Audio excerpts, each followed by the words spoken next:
Welcome to the Regina Queen Show. I have here with me Anissa Perry. Anissa Perry specializes in grief counseling.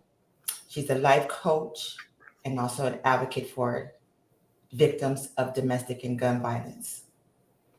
Anissa Perry is here with us today to share her story of what life did to her encountering domestic violence. Anissa Perry met her high school lover in 1988 and she got married in 1989 at 16 years old. Anissa Perry encountered domestic violence early in the relationship, early in the marriage at 16 years old. And she is here to be an inspiration to uplift women who are encountering domestic violence. Thank you so much, Anissa Perry, for being here with me today on the Regina Queen Show.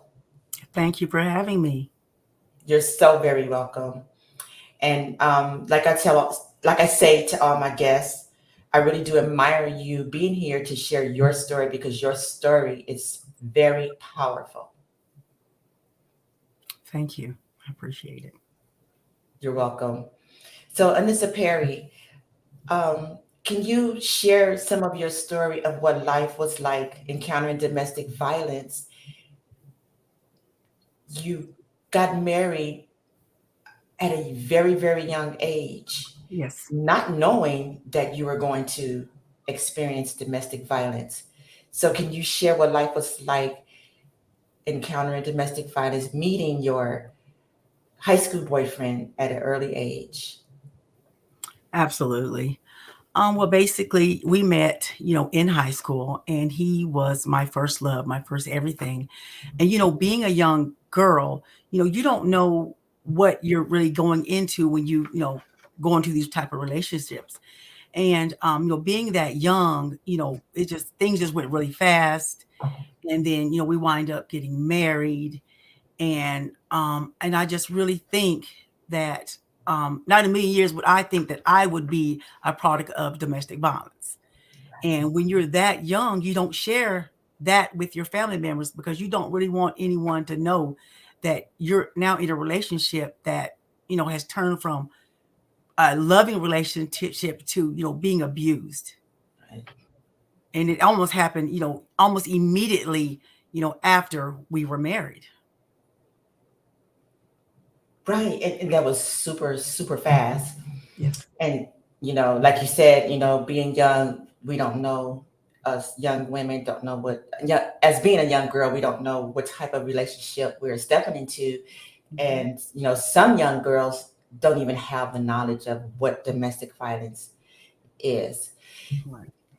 So I would like to ask you at that time, early in your marriage, did you feel that because not knowing or what domestic violence could be like Mhm. or knowing about red flags, did you feel any type of way of there could be a red flag and you just didn't acknowledge it?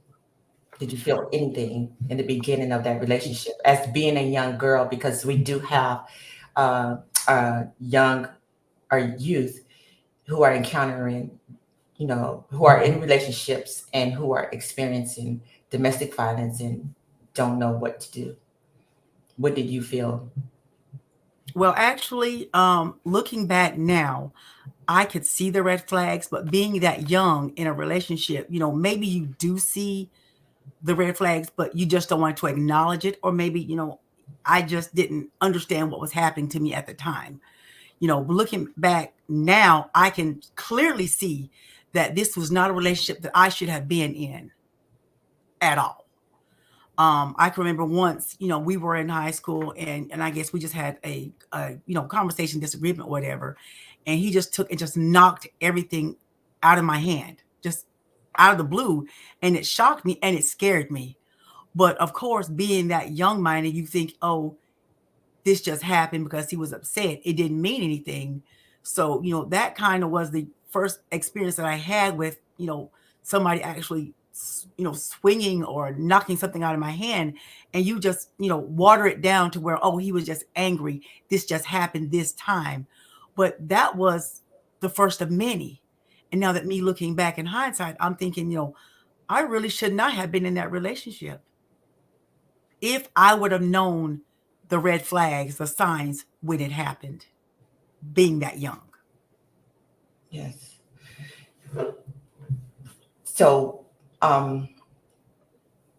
it's really, sad that, we have to experience domestic violence so early in age because it affects, our future endeavors in life. Mm-hmm.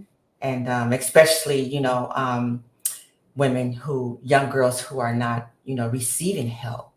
Mm-hmm. So in your relationship, how long did you encounter domestic violence at a tender young age?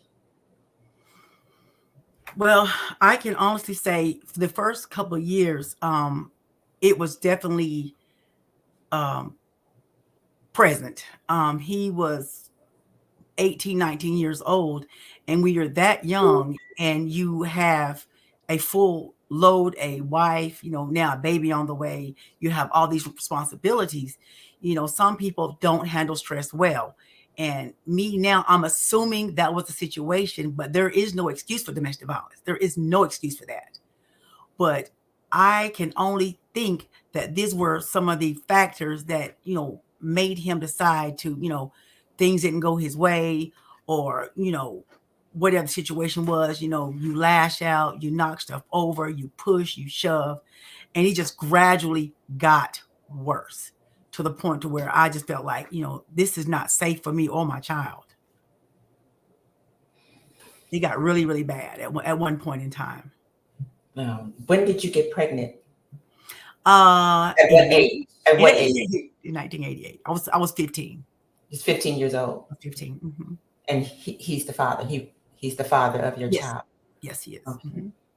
And what was there domestic violence any physically in a physical way um, and while you were pregnant? No, I didn't have any problems, with when I was with my son pregnant. No, I didn't have any issues. It was before he found out that I was pregnant, but during the pregnancy, everything was fine. Everything was great. I'm thinking, everything's going back to normal. This is going to be a great marriage. This is going to be a great life. But it seemed like almost as soon as I had our son and things got back to some type of normalcy and I was healthy and I guess what he considered to be normal, then it picked up again. It went right back to what it was before, I got pregnant with my son. Um, did you have any help during that time, like with being so young? Did you have like family members, who will come to your rescue or try to pull you out of the situation? No, I didn't tell anybody. I was embarrassed. I was humiliated. And I felt like me being married, me being, in another state, me starting my life, I did not want to um, put this on my family because of the decisions that I had made. And just for the most part, I think I was just embarrassed and I didn't want anybody to know what I was going through. So I kept it to myself and I just said, I'll figure it out. And I have.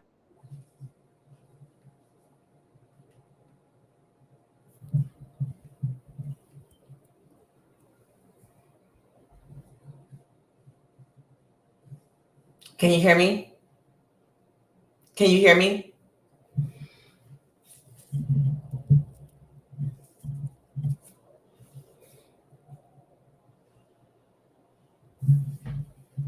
Can you hear me?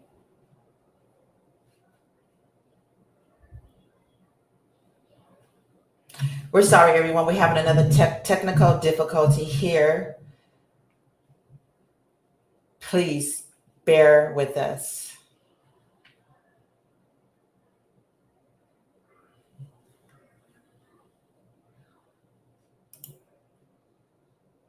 Can you hear me?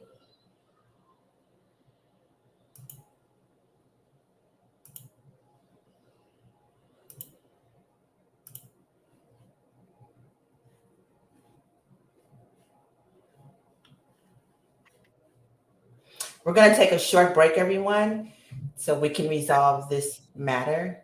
And Anissa, can you hear me?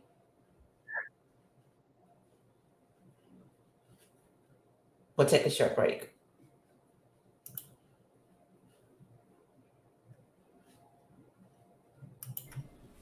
Regina Queen, uplifting women in all walks of life. I hope everyone is having a beautiful day. Life is beautiful. Life is what we make of it. As you know, we have many people in our world today who are suffering with anxiety and depression. And anxiety and depression leads to suicide. So if you know of someone who is suffering with anxiety and depression, please reach out and get that person some help. And if you are that person that is suffering with anxiety and depression, please reach out and get help.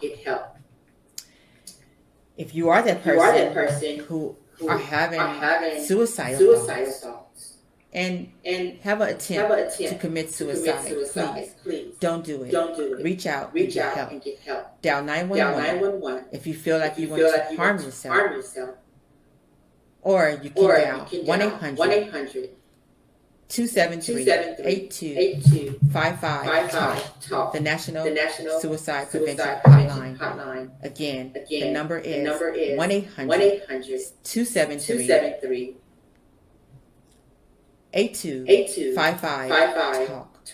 Reach out and get help. And just remember, if you are reaching out to help someone and to help yourself, it makes our world a better place to live in. It makes our communities much safer to live in. So please reach out and get help. Regina Queen, have a beautiful night.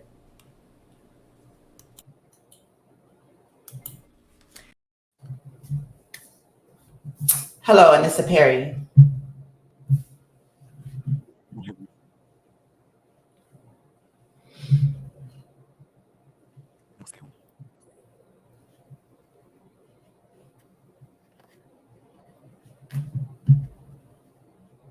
We are experiencing a heavy technical difficulty at the moment, everyone. So we will like to go away for the moment, but we will be back. And thank you so much for just, sharing the part of Anissa Perry's story. Stay tuned. We'll be back.